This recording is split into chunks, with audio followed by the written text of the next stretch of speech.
लोग उन लोगों को दोष दे रहे। मैंने देखा तिरंगा, अरे शर्म कर लो, संगठन का नाम देखो, अरे थू साला। हिंदू एकता की बात करते हैं, अब बलात्कारियों के समर्थन में हिंदू एकता बनेगी।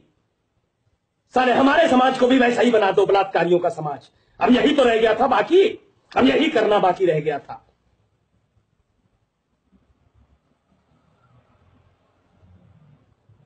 जो एक आसिफा के लिए आए तो मुसलमान अगर एकजुट हो गए तो मुसलमान दोषी हो गए। साले अपनी नपुंसकता छुपाने को मुस्लिमों को गाली दे दो।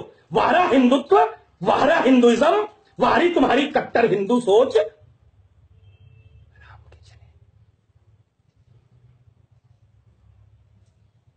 साले हरामखोरी तुम्हारे खून में, नपुंसकता हमारे तुम्हारे खून में, और दोस्त मुसलमानों को। वो अपनी बेटियों के लिए लड़ रहे हैं, सोचो तुम क्या कर रहे हो, मैं क्या कर रहा हूं। तुम ही तो कहते हो ना, हम ही तो कहते हैं ना कि उनके यहां सामान है, सम्मान नहीं। बेटियां देख, फिर भी 10,000 आ गए रात में 12 बजे। तुम तो देवी मानते हो ना, लेकिन मुझे पता है सिर्फ घर की देवी, उस बच्ची की सुरक्षा के लिए हम खड़े नहीं हो सकते।